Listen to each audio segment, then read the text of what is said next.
দর্শক আপনাদের সবাইকে স্বাগত জানাচ্ছি TVN24 এর নিয়মিত আয়োজন আওয়ার ডেমোক্রেসি প্রোগ্রামে। আপনারা জানেন আমরা এই অনুষ্ঠানে চেষ্টা করে থাকি আপনাদেরকে রাজনীতির নানা বিশ্লেষণ, নানা তথ্য এবং কেন ঘটছে, কি জন্য ঘটছে, তার পেছনে কি কারণ, সেগুলো চুলচেরা আপনাদের সামনে বিশ্লেষণ করতে তুলে ধরার জন্য আমাদের অক্লান্ত চেষ্টা থাকে। আপনারা জানেন একটা উইকেন্ড কাটানোর পরে আমেরিকা তথা বিশ্ব রাজনীতি নানা রকমের মোড় নিচ্ছে, নানা ঘটনাবহুল দিন পার করেছে গত কয়েকদিন ধরে।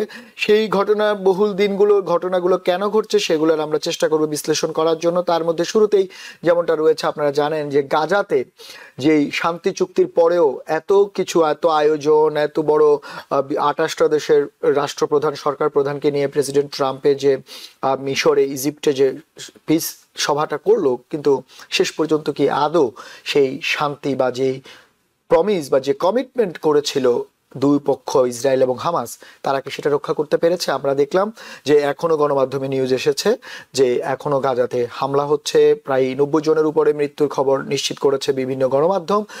হামাসের পক্ষ থেকেও বলা হচ্ছে যে ইসরায়েল তাদের যে চুক্তির যে শর্তগুলো সেটি ভঙ্গ করছে। কেন এরকম হচ্ছে, আসলে শেষ হয়েও হইল না শেষ, এরকম একটা ব্যাপার, সেটা নিয়েও আলোচনা থাকবে। সেই সঙ্গে আমাদের নজর থাকবে, আপনারা জানেন যে গত এই উইকেন্ডে সবচেয়ে আমেরিকার ইতিহাসে সবচেয়ে বড় প্রোটেস্ট বলা যায়, প্রতিবাদ বলা যায়, গণমানুষের স্বতঃস্ফূর্ত প্রতিবাদ প্রেসিডেন্ট ট্রাম্পের বিরুদ্ধে। তাদের অভিযোগ তারা কোনো কিংস আসলে আমেরিকায় দেখতে চায় না, তারা গণতন্ত্র চায়। প্রেসিডেন্ট ট্রাম্পের যে কর্মকাণ্ড অথবা যে এই রিপাবলিকানরা যা করছেন তাদেরকে জনগণের কাছে বা অনেকের কাছে মনে হচ্ছে সেটি আসলে কিংস বা রাজারা যেমনটি করেন, যে কারো কথা শুনেন না, নিজে যা ভাবেন, নিজে যা বুঝেন তেমনটি করেন বলে তারা অভিযোগ করছেন। এবং অনেক মানুষ, হাজারো মানুষ, লাখো মানুষ আমেরিকার বিভিন্ন শহরের রাস্তায় নেমে এসেছিল। কেন এসেছিল, এর পেছনে কারণ কি, আমরা সেটাও জানার চেষ্টা করব। সেই সঙ্গে আরো একটা জিনিস আলোচনায়, আমেরিকার রাজনীতিতে এই মুহূর্তে অভ্যন্তরীণে আপনারা জানেন যে শাটডাউন চলছে, গত কয়েক সপ্তাহ ধরে শাটডাউন চলছে এবং এই শাটডাউনের কারণে ফেডারেল এমপ্লয়ীদের আসলে তাদের চেক আটকে গিয়েছে। আমরা দেখলাম এর মধ্যে যে বিমানের বিভিন্ন রকমের ফ্লাইট ওঠানামা থেকে শুরু করে IRS থেকে শুরু করে বিভিন্ন ডিপার্টমেন্টে কর্মীরা প্রবলেমে পড়েছেন, সমস্যা পড়ছেন, যেগুলো নিয়ে আসলে কথা চলছে। এবং প্রেসিডেন্ট ট্রাম্প আসলে এরই মধ্যে ঘোষণা দিয়েছেন যে সেনাবাহিনী বা আর্মি বা অন্যান্য যে সশস্ত্র বাহিনী রয়েছে তাদের সহায়তার জন্য ওনাকে অনেকেই সহায়তা করতে চায়, তাদের বেতন যাতে কন্টিনিউ থাকে সেটার জন্য। কিন্তু সুখবর সেটি হচ্ছে যে বেসেন্ট যে কমার্স সেক্রেটারি রয়েছেন, উনি আজকে একটি কথা বলেছেন যে এই সপ্তাহের মধ্যে শাটডাউন শেষ করার জন্য তারা সর্বোচ্চ চেষ্টা করবেন এবং দুপক্ষ নেগোসিয়েশনের চেষ্টা করে যাচ্ছেন। এছাড়া আরেকটা দিক আমরা নজর রাখবো, যেহেতু বাংলাদেশ আমাদের বড় একটা কমিউনিটি, বাংলাদেশের মানুষের বিভিন্ন বিষয়, তার চেয়ে বড় যে জিনিস আপনারা জানেন, বাংলাদেশের ইতিহাসে ভয়াবহ অগ্নিকাণ্ড, যেটি আসলে ঢাকা শাহজালাল আন্তর্জাতিক বিমানবন্দরে, সেখানে কার্গো যে সেক্টর রয়েছে সেখানে অগ্নিকাণ্ডে প্রায় বিভিন্ন ফাইন্যান্সিয়াল যে গণমাধ্যমগুলো রয়েছে তাদের তথ্য মতে প্রায় 1 বিলিয়নের উপরে ক্ষতি। সেখানে প্রচুর র মেটেরিয়ালস ছিল, বিভিন্ন গার্মেন্টস থেকে, ফার্মাসিউটিক্যাল থেকে শুরু করে রূপপুর পারমাণবিক বিদ্যুৎ কেন্দ্রেরও অনেকগুলো র মেটেরিয়ালস ছিল। তার চেয়েও বড় ব্যাপার, যেই আগুনে ক্ষয়ক্ষতি হয়েছে সেটি আসলে ঠিক করা বা পুনরায় একদম পুরোদমে চালু করতে অনেক সময় লাগবে। সেটিতে বাংলাদেশের আমদানি রপ্তানি বাণিজ্যে প্রভাব পড়তে পারে, কেমন হবে সেটা নিয়ে থাকবে আলোচনা। এর সঙ্গে আপনারা এও জানেন যে বাংলাদেশ সরকারকে 6টি মানবাধিকার সংস্থা, হিউম্যান রাইট ওয়াচ সহ, তারা একটি চিঠি দিয়েছে অন্তর্বর্তীকালীন সরকার প্রধান প্রফেসর ইউনূসকে, এবং তারা সেখানে উল্লেখ করেছে বাংলাদেশের যে গণতন্ত্র বা মানবাধিকারের যে ব্যাপারগুলো সেটি কিছুটা উন্নতি হলো, আরো উন্নতি প্রয়োজন আছে। বিশেষ করে মামলা বাণিজ্য বা ভুয়া মামলার ব্যাপারে তারা প্রশ্ন তুলেছেন। সেই সঙ্গে সবচেয়ে বড় যে জিনিসটি আলোচনায় তারা বলেছেন যে বাংলাদেশ আওয়ামী লীগ যাদের কার্যক্রম নিষিদ্ধ করে রেখেছে অন্তর্বর্তী সরকার এক্সিকিউটিভ অর্ডারের মাধ্যমে, সেটি তুলে দেওয়ার জন্য বলেছেন যে রাজনীতি করার অধিকার সবারই রয়েছে। নানা বিষয় থাকবে, আরো এর বাইরে আরো অনেক বিষয় আমাদের আলোচনায় উঠে আসবে। আশা করি আপনারা আমাদের সঙ্গে থাকবেন, পুরো অনুষ্ঠান উপভোগ করবেন।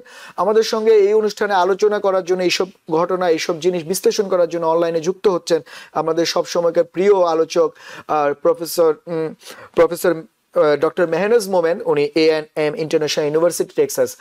ম্যাম, মেহনাজ ম্যাম, আপনাকে স্বাগত আমাদের অনুষ্ঠানে।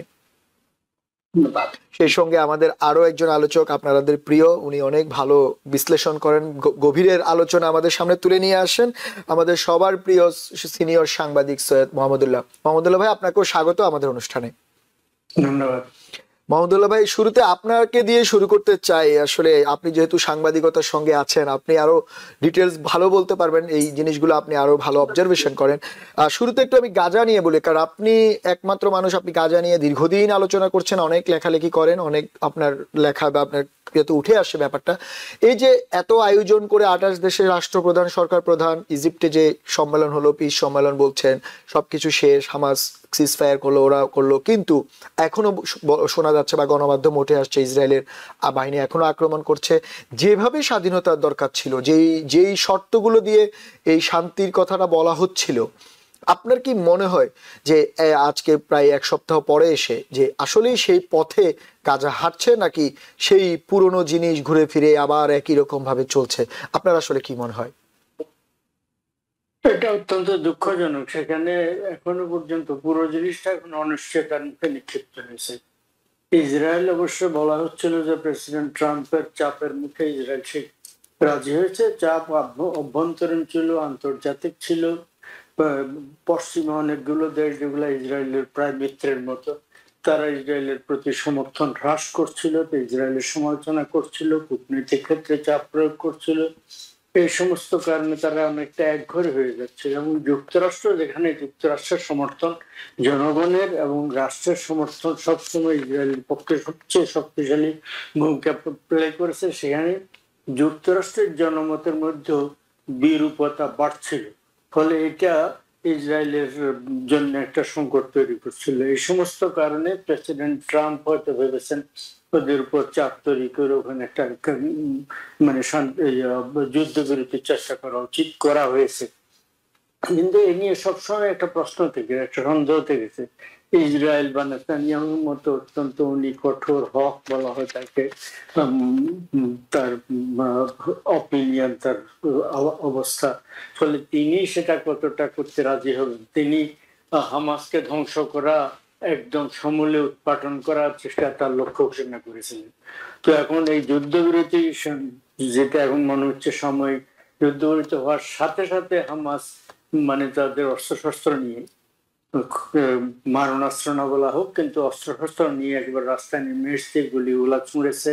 তারা যে মানে নিশ্চিহ্ন হয়ে যায়নি সেটা জানান দিয়েছে। এই তো দেখা যাচ্ছে হামাস এখনো আছে। আর একটা কথা হচ্ছে, যেখানে এইরকম একটা মানে হামলা হয়েছে, প্রায় 68,000 মতো লোক ওখানে নিহত হয়েছে, নারী শিশু সহ, গাজার প্যালেস্টাইনিদের দেশের মধ্যে। ওখানে ধ্বংসলীলা হয়েছে, 1.5 লক্ষ 2 লক্ষ লোক আহত হয়েছে, ধ্বংসস্তূপের নিচে হাজার হাজার লক্ষ লক্ষ লোক চাপা পড়ে থাকতে পারে, এই ঘটনা ঘটেছে। সেইখানে যে সমস্ত শিশুরা, যে সমস্ত কিশোররা, যে সমস্ত যুবকরা এগুলা দেখেছে, বেঁচেছে, তারা তাদের ভিতরে চরমপন্থা, এক্সট্রিমিজম, আমার জীবন গেলেও যাক, থাকলেও থাক, এই ধরনের একটা মানে চরমপন্থী মনোভাব সবার মধ্যে না হলেও কারো কারোর মধ্যে জাগ্রত হওয়া স্বাভাবিক। ফলে এইটার কারণে যে হামাস পারছে এই ধরনের এই নামের সংগঠনটি ধ্বংস হয়ে গেল, ওই ধরনের চরমপন্থী মতবাদের লোকে আর বার উত্থান ঘটবে না, এটা বলা মুশকিল। তো যাই হোক, এখন যেটার কারণে ইসরায়েল আর একটা ব্যাপার উল্লেখ করা উচিত। শুনুন, 7ই অক্টোবর যখন হামাস ইসরায়েলের ভিতরে আক্রমণ করলো, ওদের 1200 লোক তার দ্বারা নিহত হয়েছে। ওখানকার তখনকার ফিগার আমরা শুনেছি, 250 মতো লোক তারা ধরে এনেছে জিম্মি করে। এই যে ঘটনা, এই ঘটনার কয়েকদিন পরে ইসরায়েলের সামরিক বাহিনীকে, সশস্ত্র বাহিনীকে গাজাতে পূর্ণ সামরিক অভিযানের জন্য নেতানিয়াহু, বেনিয়ামিন নেতানিয়াহু পাঠিয়েছিলেন। পাঠানোর সময় তিনি কি বলেছিলেন সেটা উল্লেখযোগ্য ব্যাপার। সেটা হচ্ছে, উনি বলেছেন, রিমেম্বার আমালেকাইটস।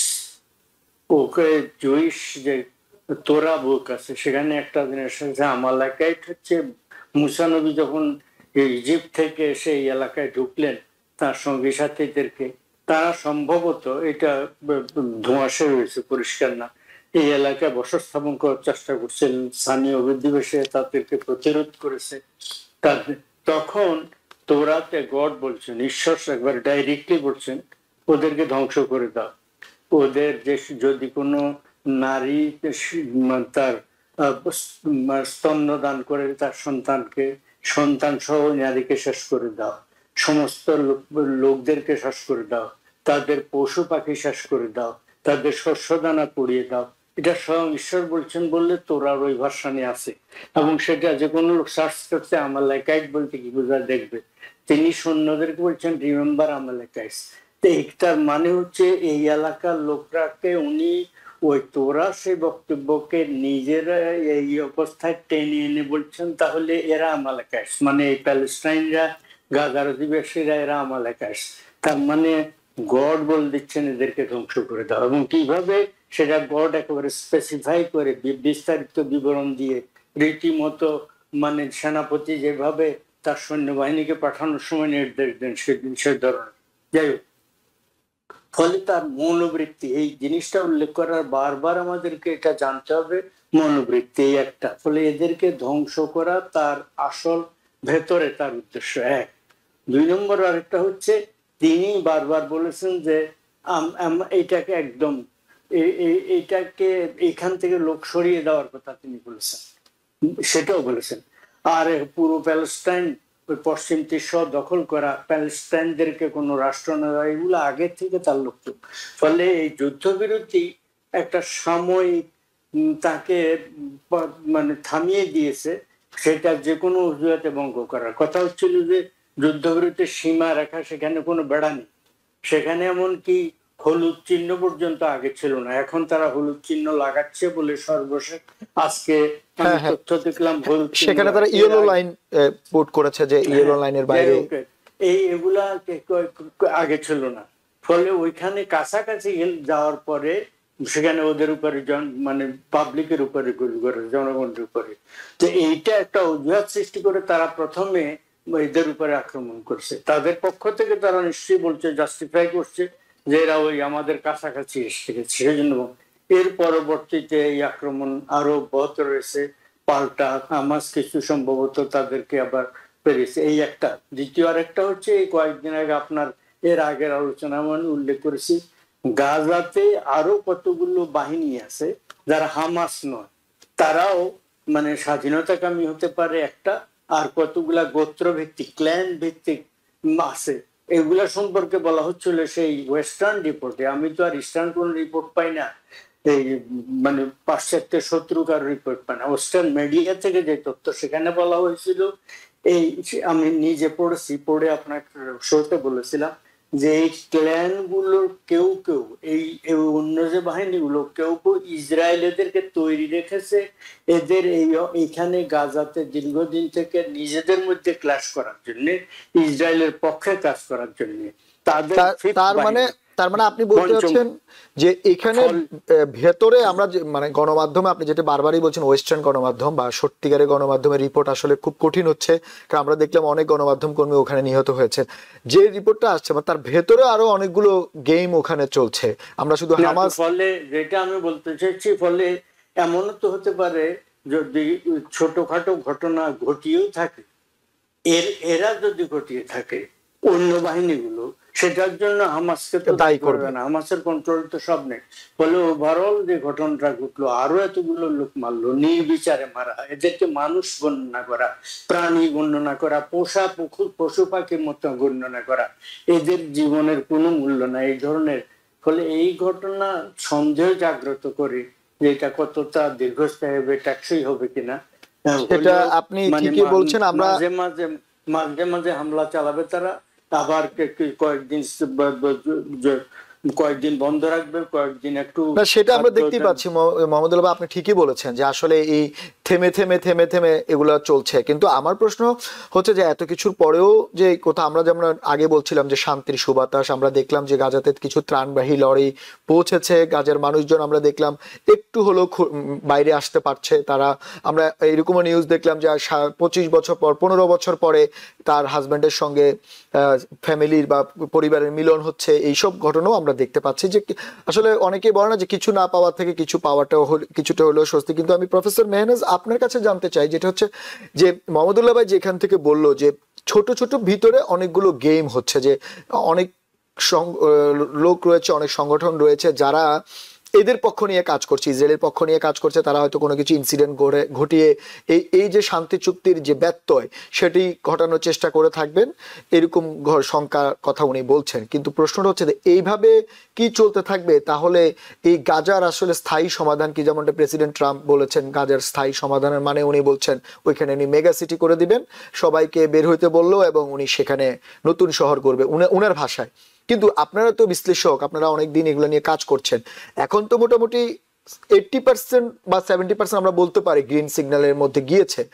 আর বাকি যেটা রয়েছে, আপনার কি মনে হয় কোন কোন কাজগুলো করলে আপনার মনে হয় যে ওইখানে দীর্ঘমেয়াদী শান্তি ফিরে আসতেও পারে হয়তোবা?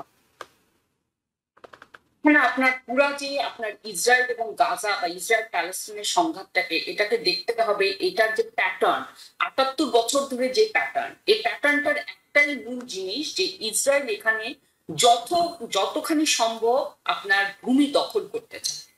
ইসরায়েল হচ্ছে একমাত্র দেশ পৃথিবীর যারা তাদের সীমারেখা নির্দিষ্ট করতে চায়।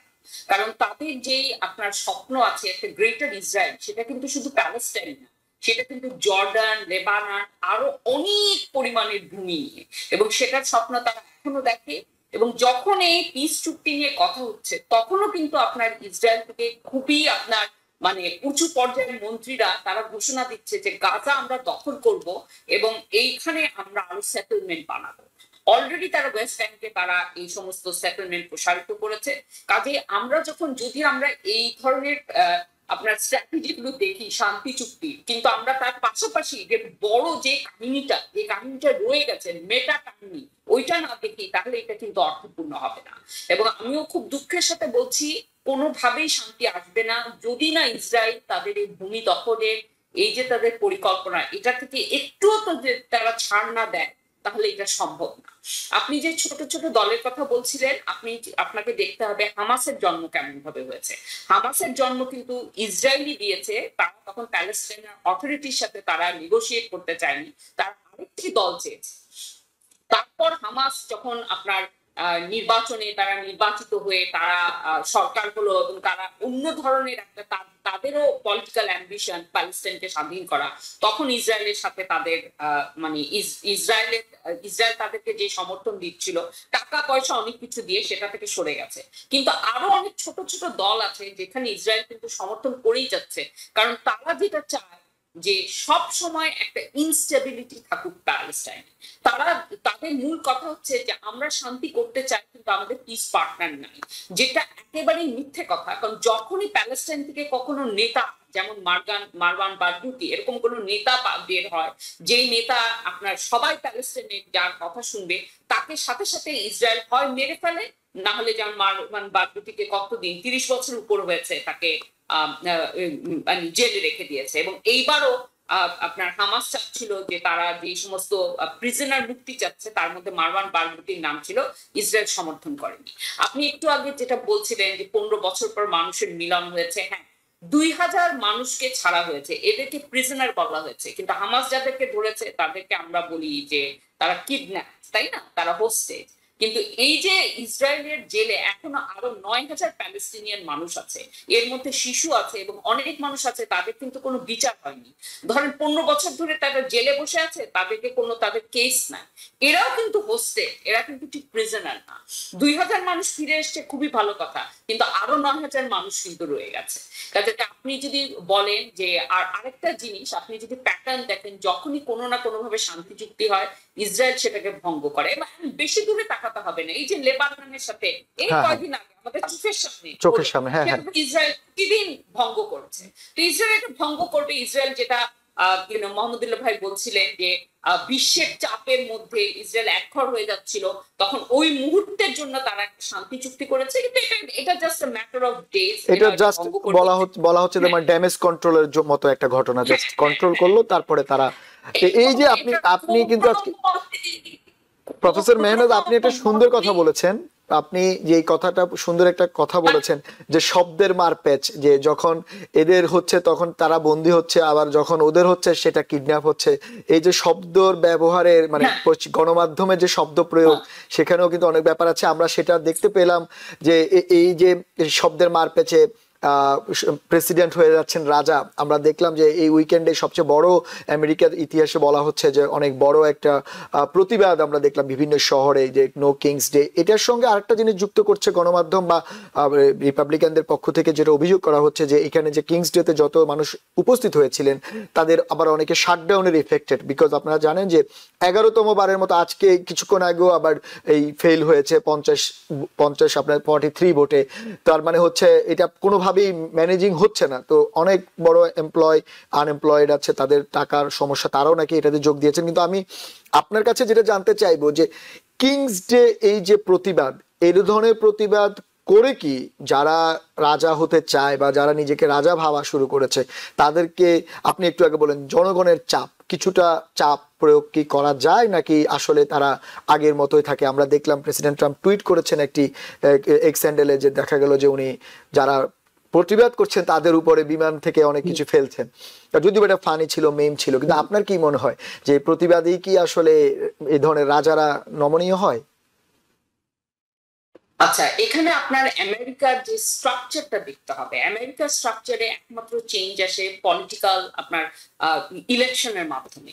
কাজে এই সমস্ত আপনার যখনই মানুষ নো কিংস ডেতে যায়, আমাদের এই ছোট্ট শহর ল্যারেডোতে হয়ে গেছে, আমিও গেছি, উৎসাহ করেই গেছি, কিন্তু আমি নিজেও জানি যে এইখানে যে মেসেজটা একমাত্র মেসেজ, তুমি ভোট দাও, তোমার ভয়েস যাতে কাউন্ট হয়। কিন্তু আসলে তো এটা ভয়েস কাউন্ট হওয়ার ব্যাপার না, কারণ ইলেকশনের মাধ্যমে মাত্র দুটি দল তার মধ্যে তারা ক্ষমতায় আসতে পারে, এবং দুটি দলেরই কিন্তু মূল সমস্যা যে তারা ডোনার যেটা বলে তার বাইরে তারা যেতে পারে না।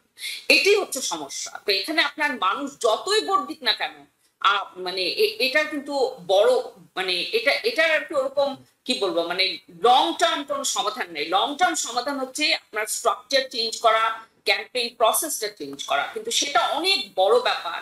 হ্যাঁ, ছোট ব্যাপারে যে এখন যেটা একটা মানে এটার যে সিম্বলিক ভ্যালু, যে এত মানুষ, আই থিঙ্ক কত 7 মিলিয়ন মানুষ, হ্যাঁ, আমেরিকার ভিতরে সবচেয়ে বড় প্রোটেস্ট, এবং তারা এটার প্রতিবাদ করছে।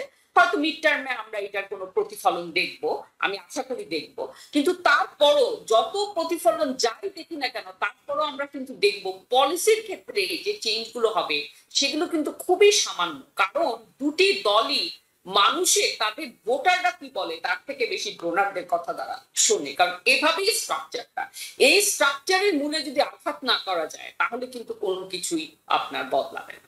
তবে হ্যাঁ, তবে মানে এইবার আমেরিকাতে আপনি যদি যে কোনো জিনিস, ফরেন পলিসি, ডোমেস্টিক পলিসি, বিশেষ করে ডোমেস্টিক পলিসিতে মানে এরকম ধরনের স্বেচ্ছাচারিতা আমরা আগে কখনো দেখি নাই। সেগুলোর প্রতিবাদ তো অবশ্যই হতে হবে, এবং মানে দেখা যাক কোনো মানে এই প্রসেসের মধ্যে দিয়ে মানে অল্প একটু, এখন যেহেতু পরিস্থিতি এত খারাপ, অল্প একটু উন্নতি হলেও সেটাও একটা আপনার পজিটিভ হিসাবে মেনে নিতে হবে। না, কিন্তু যেমন আপনি যদি, হ্যাঁ, আপনি যেটা বলছেন ঠিকই বলছেন। আবার একটা জায়গায় আপনার সঙ্গে আমি আপনাকে প্রশ্ন করতে চাই, আমি একটু মোহাম্মদুল্লাহ ভাইয়ের কাছে যে জানতে চাই যে মানুষ প্রতিবাদ করছে, কিন্তু মানুষ কি দিন শেষে তো মানুষ অসহায়। কারণ আমরা দেখলাম যে এই যে আপনি যেটা বললেন যে রাজনীতিবিদরা কর্পোরেট, যেটাকে আপনি ডোনার বলছেন, কর্পোরেটদের কাছে বন্দী, এবং কর্পোরেটরা যেভাবে চায় আসলে ওয়ার্ল্ড এবং আমেরিকা যাই বলেন যে কোনো দেশ ওভাবেই পরিচালিত হয়। কিন্তু প্রশ্নটা হচ্ছে যে 11তম বারের মতো শাটডাউনের এই বিল ফেলড হলো, আজকে 2 সপ্তাহের উপরে শাটডাউন চলছে, ফেডারেল এমপ্লয়িরা অনেকেই বেতন পাচ্ছে না বা চেক পাচ্ছে না, আমরা দেখলাম সেটার ইম্প্যাক্ট পড়লো। এবং আজকে আমরা আরেকটা ঘটনা দেখলাম যে অ্যামাজনের AWS ক্লাউডের সেখানে প্রবলেম হওয়ার পরে টোটাল বিমানের চলাচল প্রক্রিয়া থেকে শুরু করে অনেক জায়গায় ইম্প্যাক্ট হলো, স্লো হয়ে গেল সবকিছু। তো এই যে এই রাজনীতিবিদদের তো জনগণের জন্য রাজনীতি করা হয়, ঠিক না? তো তাহলে এই জনগণের কথা, হাজার হাজার লাখ লাখ যে জনগণ তারা যে বেতন পাচ্ছে না, কষ্ট পাচ্ছে, বা এটার ইম্প্যাক্ট ইনফ্লেশনে পড়ছে, কিন্তু এরপরও তারা নেগোসিয়েশনে আসছে না। মোহাম্মদুল্লাহ ভাই, আপনি কি মনে করেন যে এই শাটডাউনের রাজনীতি কখন শেষ হবে? আপনার কি ধারণা, এটা কি চলতে থাকবে? কি হয় মনে হয়, যেমনটা বলছিলেন যে হেসেন্ট যে এই সপ্তাহে শেষ হবে, আপনি কি এরকম আশাবাদী? আশা তো অনেকেই করছে, কিন্তু কেউ কেউ ওই যে যারা এটা নিয়ে বাজি ধরে, এবং বাজি ধরে আবার এটার উপরে মানে টাকার বাজি ধরে। সেক্ষেত্রে তো দেখা যাচ্ছে ফোরকাস্ট হচ্ছে যে নভেম্বরের মাঝভাগ পর্যন্ত চলতে পারে, এমনকি নভেম্বর তৃতীয় সপ্তাহ পর্যন্ত চলতে পারে। এই একটা। দুই নম্বর হচ্ছে যে ওই রিপাবলিকান পার্টির কট্টর সদস্যদের মধ্যে একজন হচ্ছেন জর্জিয়ার মহিলার নাম আমি ভুলে গেলাম। আচ্ছা, তিনি একটা কথা বলেছেন কয়েকদিন আগে, একেবারে শাটডাউনের শুরুতে, সেটা হচ্ছে সেনেট ইচ্ছা করলে এটা তুড়ি মেরে বন্ধ করে দিবে। কিভাবে? সেনেটে এই ধরনের প্রস্তাব পাশ হওয়ার জন্য 60টি ভোট লাগে সাধারণত, কিন্তু কয়েকদিন আগে আরেকটা ক্ষেত্রে সেনেট সেইটা অগ্রাহ্য করে, সেটা একটা এখতিয়ার আছে সেনেটের মেজরিটি পার্টির জন্য, সেটা বললে নিউক্লিয়ার অপশন, মানে 50 ভোটের তারা ওইটাকে 50+1 51 ভোটে সেটা পাশ করিয়ে নিতে পারে। তো জর্জিয়ার উনি বলছিলেন যে এটা তো আমাদের হাতে এখতিয়ার আছে, 50-এর বেশি তাদের অলরেডি সেনেটের সদস্য আছে। এক, দুই নম্বর হচ্ছে 50 জনও যদি মাত্র ভোট দেয়, ভাইস প্রেসিডেন্ট তাদের পক্ষে কাস্টিং ভোট দেবেন, 51 হয়ে যাবে, তারা ওই তাতে পাশ করিয়ে নিতে পারেন। ফলে ডেমোক্রেটদের সমর্থনের জন্য তাদের উপেক্ষা করা যায়। তাহলে এটা না কেন করছেন না? অনেকে মনে করতে পারে যে এই ধরনের একটা ব্যাপার তারা প্রয়োগ করলে ভবিষ্যতে তারা যখন মাইনরিটি পার্টি হবে তখন ডেমোক্রেটরাও করতে পারে। এই ডেমোক্রেটরা করতে না পারার জন্য এর আগে ডেমোক্রেটিক পার্টির দুই একজন সেনেটর মানচিনিটা বিরোধিতা করেছেন, যেটা করা ঠিক না। কিন্তু রিপাবলিকান পার্টি তো করে দেখিল, অন্য একটা ক্ষেত্রে করে দেখালে তারা করতে পারে। এটা করছে না, এটা একটা কৌশল। এটা হচ্ছে তারা ভাবছে এটা বিলম্বিত হলে জনগণ ডেমোক্রেটিক পার্টির উপরে মিড টার্মে বিরূপ হবে, যে তাদের কারণে আমাদের এই সাফারিংটা হচ্ছে। একটা। দুই নম্বর হচ্ছে প্রেসিডেন্ট ট্রাম্পের জন্য আর একটা সুবিধা হবে, তিনি তো এমনি ফেডারেল সরকারের লোকজন কাটছাট প্রোগ্রাম, নানা ধরনের কাটছাট করার কথা আগে থেকে প্ল্যান করছিলেন। এলন মাস্ককে দিয়ে একটা স্পেশাল ফোর্স তৈরি করে তাদেরকে দিয়ে অনেক কাণ্ড কারখানা করিয়েছেন। তো তার পক্ষে তার হাত শক্তিশালী হবে, তিনি এই কাজটা করতে পারবেন, এবং এই প্রক্রিয়াটা উনি শুরু করে দিয়েছেন। ফলে এটা যদি আর 2-3 সপ্তাহ থাকে, তাহলে তার আরো অনেক লোককে কাটছাট করতে পারবেন, অনেক প্রোগ্রাম কাটছাট করা তার পক্ষে সুবিধা হবে। এক। দুই নম্বর হচ্ছে ওই যে আপনার তাদের উপরে ব্লেম করা যাবে না যে তারা ওই নিউক্লিয়ার অপশনটা এই ক্ষেত্রে ব্যবহার করেনি। ফলে যেটাই তারা করুন তাদের লাভ, এই মিড টার্মে তাদের লাভ। কিন্তু দিকে তাকিয়ে তারা পলিটিক্যাল ক্যালকুলেশন। আবার ডেমোক্রেটিক পার্টির পক্ষে একটা ইয়ে হচ্ছে যে ডেমোক্রেটিক পার্টি যদি এটাতে আপোষ করে, আপোষ করবে না একেবারে বলা মুশকিল, আপোষ পুরোপুরি আপোষ করে, তাহলে ওই যে হেলথ কেয়ারের ব্যাপারে, স্পেশালি ওবামা কেয়ারের যারা আছেন তাদের 4 লক্ষ লোকের 40 লক্ষ লোকের মানে ইয়ের থেকে একেবারে বাদ পড়ে যাবে ওবামা কেয়ার থেকে। আর 2 কোটি লোকের প্রিমিয়াম, তাদের যে দেয় টাকা, সেটা কয়েক গুণ বেড়ে যেতে পারে, অনেক বিপুল পরিমাণে বেড়ে যাবে। এইটা তো তারা যদি কম্প্রোমাইজ করে, জনগণ তাদের উপর বিরূপ হবে, মিড টার্মে তাদের ভরাডুবি হবে, তারা আরো সিট হারাবে। ফলে তারা সেই রিস্ক নিতে চাচ্ছে না, এই জন্য তারা কম্প্রোমাইজ যেতে এখনো চাচ্ছে না। কিন্তু শেষ পর্যন্ত এই প্রেসিডেন্ট ট্রাম্পের আগের আমলে 18 সালেও সম্ভবত 3 সপ্তাহের বেশি একবার এই ধরনের হয়েছিল 2 দলের কারণে। ফলে সেটা এবার অতিক্রম হবে বলে অনেকের ধারণা। দেখা যাক কোথাকার, কিন্তু এখনো অনিশ্চিত। কিন্তু এই দুই পলিটিক্যাল পার্টির ভোটের রাজনীতিতে করতে গিয়ে জনগণের অবস্থা হিমশিম। কারণ আপনি তো জানেন, এবং প্রফেসর মেহনাজ আপনি হয়তো জানেন, যে এটার ইম্প্যাক্ট কিন্তু অলরেডি ইকোনমিতে পড়া শুরু করেছে। কারণ মানুষের জীবনযাত্রাতে অনেক বড় একটা অংশ ফেডারেল জব করে, এবং তাদের সঙ্গে যুক্ত তাদের পরিবার, তাদের সঙ্গে যুক্ত অন্যান্য গোষ্ঠী মানুষজন, অনেক কমিউনিটির লোকজন। আমরা সেই ইকোনমিক ইম্প্যাক্ট নিয়ে কথা বলবো। একটা সেন্টেন্স অ্যাড করি। এই যে শাটডাউনের ফলে যে সমস্ত কর্মচারী এফেক্টেড, বেতন পাচ্ছে না, এইটা কিন্তু অনেক পরিষ্কার করবে না। পরে এরা বেতন পায়, এই মুহূর্তে পাচ্ছে না। এবং এই সরকারি কর্মচারী বলেন যারাই বেতন পাচ্ছে না, তাদের এমন না যে একেবারে হাহাকার যেটা তৈরি করা, এটা পরে পেলেও এখানে আমেরিকাতে প্রচুর পরিবার আছেন যে চেক টু চেক জব করে থাকেন, তাদের একটা প্ল্যান থাকে, পরিবারের প্রত্যেকেরই একটা নির্দিষ্ট পরিকল্পনা থাকে, সেটা থাকে। টাকা পেয়ে যান, এটা সবার জানা উচিত। অনেকের আবার বিলগুলো তো আর পরে দিলে হবে না, বিলগুলো অন টাইমে দিতে হয় প্রত্যেকটা মাসের শুরুতে, যেমন মাসের শেষ পর্যায়ে অক্টোবর মাসের বিলগুলো দিতে হয়। বিল তো আর কোনো স্যাক্রিফাইস করে না। সেই ব্যাপারগুলো নিয়েও তো কথা বলবো, সেই সঙ্গে বাংলাদেশ প্রসঙ্গ আসবে। আমরা একটা ছোট্ট বিরতি নিচ্ছি, দর্শক কোথাও যাবে না, বিরতির পর ফিরে এসে আমরা বাকি আলোচনা করবো। ধন্যবাদ সবাইকে। দর্শক, বিরতির পর আপনাদের সবাইকে আবারও স্বাগত জানাচ্ছি আওয়ার ডেমোক্রেসি প্রোগ্রামে। আমাদের সঙ্গে যথারীতি দুই আলোচক রয়েছেন, সৈয়দ মোহাম্মদুল্লাহ, প্রফেসর মেহনাজ। প্রফেসর মেহনাজ, বিরতির আগে যেমনটা মোহাম্মদুল্লাহ ভাই বলছিলেন, এই শাটডাউনের ব্যাপারটাতে উনি বলছেন যে বেতন পাবে পরে, তারপরে উনি আশঙ্কা করছেন যে ইকোনমিতে ইম্প্যাক্ট পড়বে। কিন্তু আমার প্রশ্ন আপনার কাছে যে এই ধরনের রাজনীতি, আপনি একটু আগেও বলেছেন যে রাজনৈতিক মারপ্যাচ, এই রাজনৈতিক দলদের ভোটের রাজনীতি স্বীকার হতে গিয়ে জনগণের যে হিমশিম অবস্থা, এই ব্যাপারটাতে আমেরিকার যে এখন যে শাটডাউনের 11তম বারের মতো আপনার পাশ হলো না, তার মধ্যে 2 সপ্তাহের উপরে শাটডাউন চলছে, আপনার কি মনে হয় অদূর ভবিষ্যতে ওভারঅল যে সমষ্টিক অর্থনীতি আমেরিকার, সেটাতে আপনি মানে আশঙ্কা দেখছেন কিনা? কারণ অনেক কষ্ট করে কোভিড থেকে ধীরে ধীরে ইনফ্লেশন কমিয়ে একটা জীবনযাত্রাতে আসতে যাচ্ছিল মানুষ, তার মধ্যে এখন আবার এটা পড়ে গেল। আপনার কি আশঙ্কা করছেন যে আমেরিকার অর্থনীতিতে এটার কোনো বড় ইম্প্যাক্ট হতে পারে? আপনার এই প্রশ্নের আগে আমি একটা লাইন যোগ করতে চাই যে আগে যখনই আপনার একটা শাটডাউন হয়, অবশ্যই সরকারি কর্মচারীরা বেতন পায় পরে, কিন্তু এইবার যেটা হচ্ছে, এই শাটডাউনের সুযোগে ব্যাপক রকমের ফায়ারিং হচ্ছে। তো তারা হয়তো তাদের ব্যাক পে পাবে, কিন্তু তাদের চাকরি আর থাকবে না। এবং আপনি যে কথাটা বললেন সার্বিক অর্থনীতিতে কি প্রভাব পড়বে, এটা কিন্তু এই যে ফায়ারিং হবে, এটারও কিন্তু প্রভাব পড়বে। আপনার বিভিন্ন ট্যারিফের প্রভাব আছে। আর সবচেয়ে বড় কথা, অর্থনীতি যদি স্থিতিশীল না থাকে, তাহলে কোনো কেউ কোনো ইনভেস্টমেন্ট করতে চায় না, দেশের ভিতরেও না, বাইরে থেকেও না।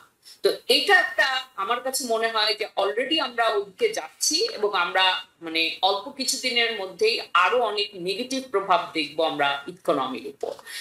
এবং এইটা মানে এই প্রতিটা ঘটনা আপনি যদি দেখেন ডিরেক্টলি, যেমন আমরা যে এত বড় একটা প্রোটেস্ট দেখলাম, এই প্রোটেস্টের ডিরেক্টলি কোনো ইকোনমিতে ইম্প্যাক্ট নাই, কিন্তু ইনডিরেক্ট ইম্প্যাক্ট আছে। এগুলো প্রত্যেকটা জিনিস আপনার প্রত্যেকটা জিনিস প্রমাণ করে যে অর্থনীতি ওরকম আর স্থিতিশীল নাই। তখন যে ইনভেস্ট করতো সে কিন্তু আর ইনভেস্ট করবে না।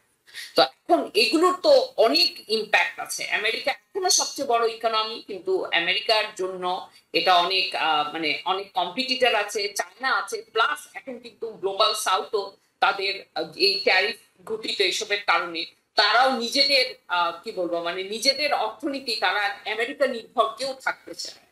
কাজে এই মুহূর্তে না পারলেও 2-4 বছরের মধ্যে সবাই নিজের পথ খুঁজে নিবে।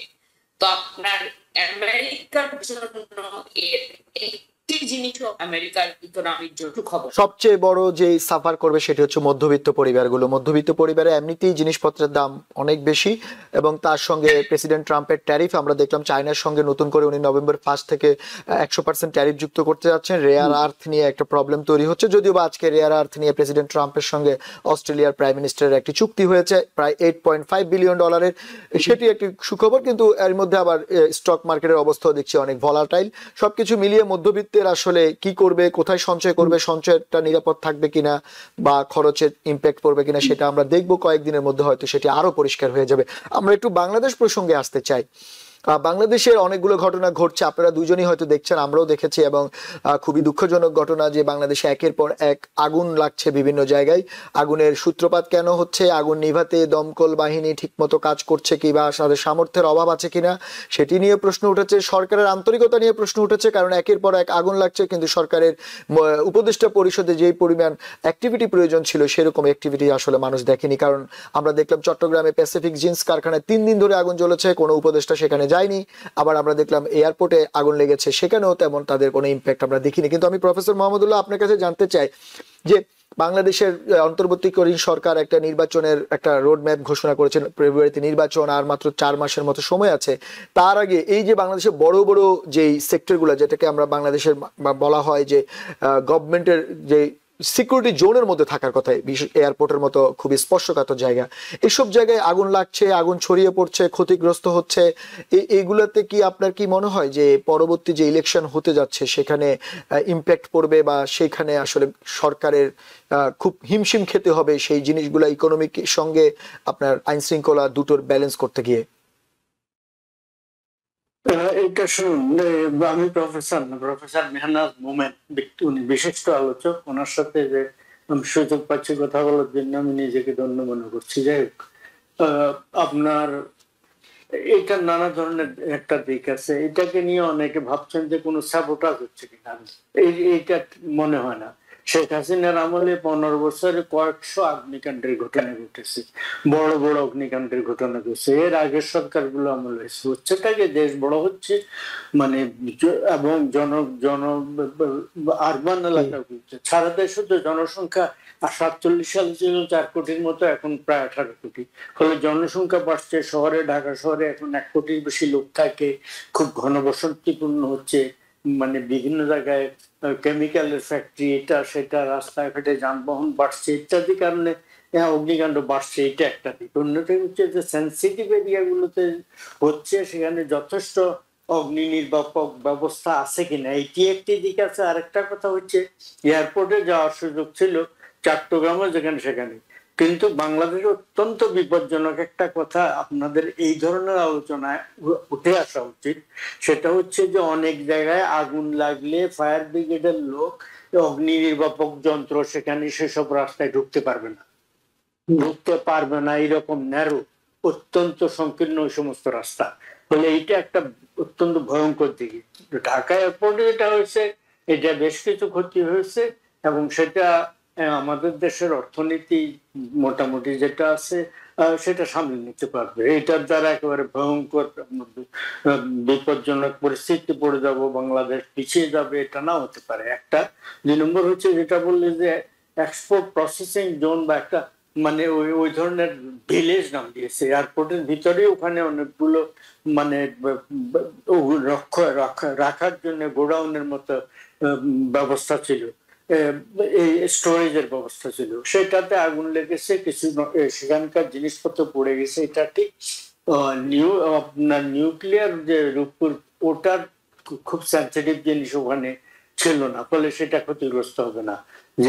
যেগুলা পড়ে গেছে সেটা অত্যন্ত দুঃখজনক। আমার মনে হয় খুব দ্রুত ব্যবস্থা করে, এখন নির্মাণ কৌশল এত হয়েছে যে আপাতত ওখানে 1 মাসের ভিতরে ওগুলো তৈরি করে ফেলা যাবে। 1 2 নম্বর, অন্য একটা দিকের ইঙ্গিত থাকতে পারে এটা, সেটা কিরকম? সেটা হচ্ছে এই ধরনের অগ্নিকাণ্ড অন্যান্য এগুলাকে অজুহাত হিসাবে ব্যবহার করে, যেটা কেউ কেউ বরবার বলে আসছেন যে নির্বাচন পিছিয়ে দেওয়ার কথা একটা এখনো হয়ে যেতে পারে। এখনো পর্যন্ত নির্বাচনের তারিখ এই বর্তমান অন্তর্বর্তী সরকার পক্ষ থেকে বারবার বলা হচ্ছে ফেব্রুয়ারিতে এটা নির্বাচন করবেন, কিন্তু অনেক মহল ইনক্লুডিং সরকারের সাথে যারা সহযোগিতা করছে রাজনৈতিকরা, তাদেরও অনেকে আশঙ্কা এখনো পর্যন্ত করছে নির্বাচন আবার পিছিয়ে যায়, তাদের কোনো কোনো লোকজন বলছেন। ফলে এই ধরনের ঘটনাগুলোকে মানে আরো কিছু নিজেদের লোক যদি সত্যি সত্যি এরা মানে পিছিয়ে দিতে চায়, এই ধরনের ঘটনাগুলোকে ধ্বংসাত্মক ব্যবহার বলে অভিহিত করে সেটাকে অজুহাত হিসাবে সেটা দমন করা প্রাথমিক কর্তব্য, এটা ঘোষণা করে হয়তো নির্বাচন পিছিয়ে দেওয়ার একটা চেষ্টা হতেও পারে। এবং তখন হবে কি, ফেব্রুয়ারি থেকে পরবর্তীতে নির্বাচন করতে গেলে সেটা কয়েক মাস পিছাবে। এই কারণে এর পর রোজা আছে, রোজার পর রোজা ঈদ আছে, তখন আবার আবহাওয়া চেঞ্জ হতে থাকবে, আবার কোরবানি ঈদ আসবে, ফলে সেটা অনিশ্চিত হয়ে বছরের শেষ দিকে পর্যন্ত চলে যেতে পারে, এই একটা আশঙ্কা। কিন্তু আমার কি যেন মনে হয় জনমতের চাপ আছে, নানা কারণে এরা হয়তো নির্বাচন পিছাতে সক্ষম হবে না। আন্তর্জাতিক যে সংস্থাগুলোর কথা বললেন, তারা এদের কাছে মানবাধিকার উন্নয়নের কথা বলেছে, গুম খুন ইত্যাদির বিচার করছে বলে সেই জন্য প্রশংসা করেও এই আমলে যেন না, আপনি আশঙ্কা মানবাধিকার। করলো, একদিকে আপনার আশঙ্কা রয়েছে, আবার আরেকদিকে আপনি আশাবাদীও যে আসলে নির্বাচন পেছাবে না, কারণ আসলে বাংলাদেশের মানুষ একটা নির্বাচন আশা করছে। আমি একটু প্রফেসর মেহনুজ আপনার কাছে জানতে চাই যে মোহাম্মদুল্লাহ ভাই যেমনটা বললো যে উনি নির্বাচন নিয়ে আশঙ্কা করছেন, আবার নির্বাচনের এই কথাগুলো বলছেন। পাশাপাশি যেই জিনিসটা উঠে আসছে, আমরা দেখলাম জুলাই সনদ যখন স্বাক্ষর হচ্ছে, সেখানে এই গণ অভ্যুত্থানের সঙ্গে জড়িত যে যারা ছিল, বিশেষ করে ছাত্ররা, এই ছাত্ররা কিন্তু সেখানে আপনার উপস্থিত হয়নি, বিশেষ করে এনসিপি বা তারা ছাত্র প্রতিনিধি, এবং আমরা আবু সাইদ সহ শহীদদের কোনো পরিবার বা তাদেরকেও দেখিনি। এবং সেই সঙ্গে আজকে আমরা দেখলাম জামাতের যে একজন প্রধান, উনিই বলছেন যে এনসিপি কে রাজনীতি শিখতে হবে জামাত থেকে, যে এখনো এনসিপি পরিণত হয়নি, তাদের আরো ম্যাচুরিটি প্রয়োজন আছে। এই যে এই কথাবার্তাগুলো বাজারে চলছে, সেই সঙ্গে এই আগুন, এরকম বিভিন্ন কিছু, সবকিছু মিলিয়ে প্রফেসর মেহনুজ, আপনি কি কোথাও আশঙ্কা দেখছেন নির্বাচন পেছানোর ব্যাপারে?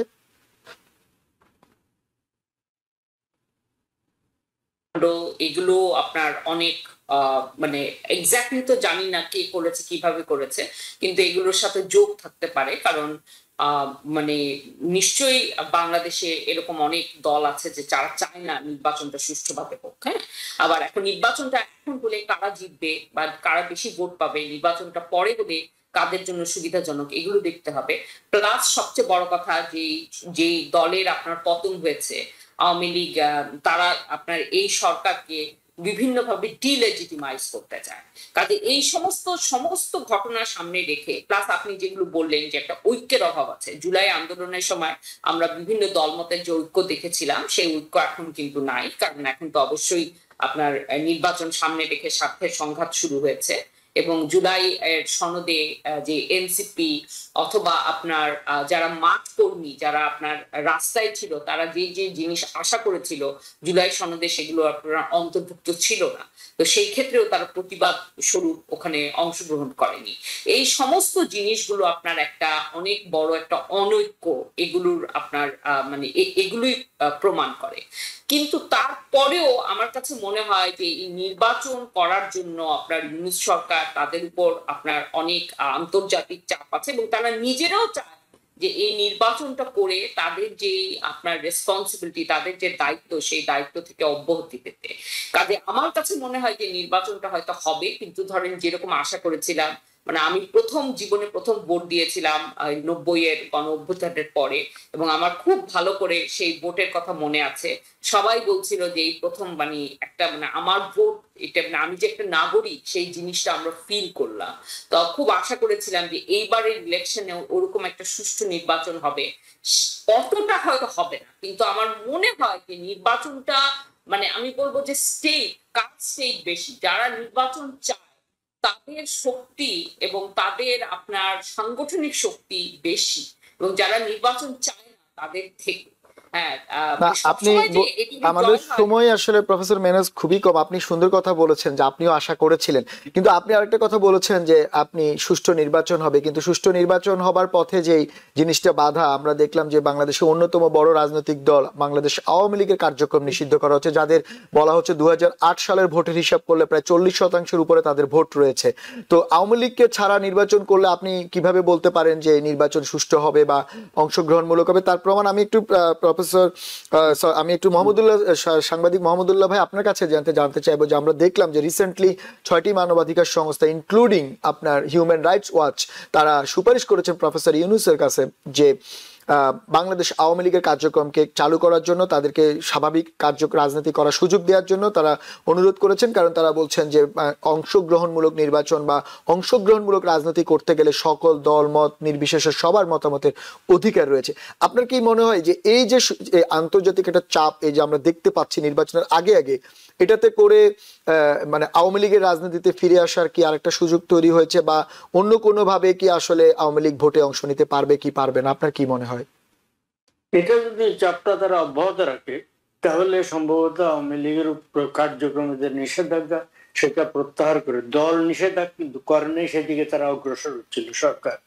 তো ফলে সেইটার দিকে না গিয়ে, দলের উপর নিষেধাজ্ঞা না করে তাদেরকে হয়তো নির্বাচনে অংশগ্রহণের সুযোগ দিতে পারে, কিন্তু নির্বাচনে অংশগ্রহণের সুযোগ আনুষ্ঠানিকভাবে মানে নিষেধাজ্ঞা না তুলে দেওয়া এক জিনিস, ওই দল তো যারা ভোটে দাঁড়াবে তাদের প্রায় অধিকাংশ জেলে অথবা পালিয়ে আছে, এক। 2 নম্বর, অন্য যারা নির্বাচন হওয়ার জন্য মনোনয়ন পত্র দাখিল করবে তাদের বিরুদ্ধে মামলা দিয়ে দিতে পারবে, তাদেরকে অ্যারেস্ট করে ফেলতে পারবে। ফলে এই মানে অন্যদিক দিয়ে অন্যভাবে বাঁকা পথে তাদের নিষেধাজ্ঞা হয়তো বহালই রাখবে। এই একটা, এই সম্পর্কে একটা ইন্টারেস্টিং তথ্য বলি আপনাকে। বিএনপির এক নেতা নোয়াখালীর এক জায়গায় গিয়ে গতকাল একটা মিটিং বলেছেন 2000 মতো লোক মারা গেছে আওয়ামী লীগের এই মানে উৎখাতের আগে, যে তারা আন্দোলন দমন করতে গিয়ে। তো 71 সালে লক্ষ লক্ষ লোক, 30 লক্ষ লোক মারা গেছে এবং আরো অন্যান্য ধ্বংসলীলা হয়েছে। সেই ক্ষেত্রে জামায়াতের সংশ্লিষ্টতা খুব প্রচন্ড। আগে আওয়ামী লীগকে নিষিদ্ধ করার জন্য জামায়াত দাবি করছে, আওয়ামী লীগকে নিষিদ্ধ করার আগে প্রথম কাজ হচ্ছে, এটা বিএনপির কথা, বিএনপি যারা আওয়ামী লীগকে নিয়ে রাজনীতি, জামাতকে নিয়ে রাজনীতি করেছে, জামাতের 2 জনকে বেগম জিয়ার আমল শেষ সরকারে তাদের 2 জন মন্ত্রীও ছিলেন, সেই দলের পক্ষ থেকে বলা হচ্ছে যে প্রথমে নিষেধ করা উচিত জামাতকে, তারপরে আওয়ামী লীগের কথা আসে।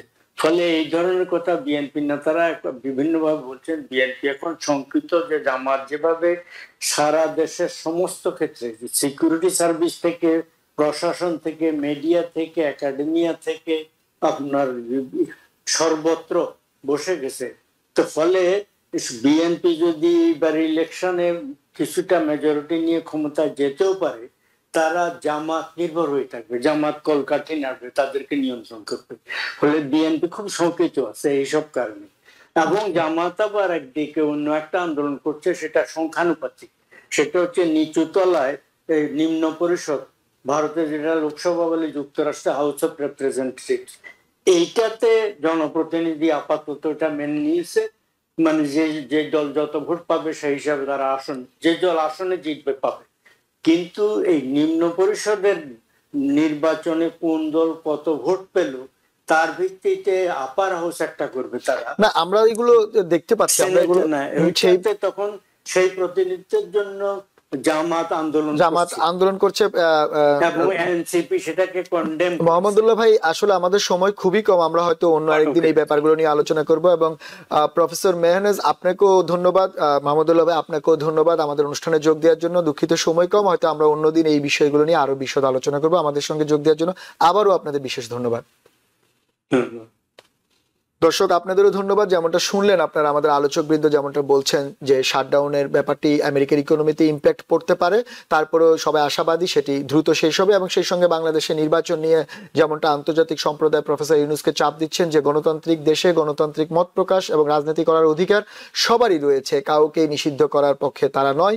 সেই দেখা যাক শেষ পর্যন্ত বাংলাদেশের নির্বাচনে কারা অংশ নেয় এবং কেমন নির্বাচন হয়, সেদিকে আমাদের নজর থাকবে, আপনাদেরকে আমরা আপডেট জানাবো। ততক্ষণ পর্যন্ত আমাদের সঙ্গেই থাকুন। ধন্যবাদ আপনাদের সবাইকে। টিবিএন 24 টেলিভিশন দেখতে আজই কল করুন 7187776556। লগ ইন করুন www.totalcablebd.com। নিউ ইয়র্ক থেকে সম্প্রচারিত টিবিএন 24 টেলিভিশন বিশ্বজুড়ে বাঙালির কণ্ঠস্বর।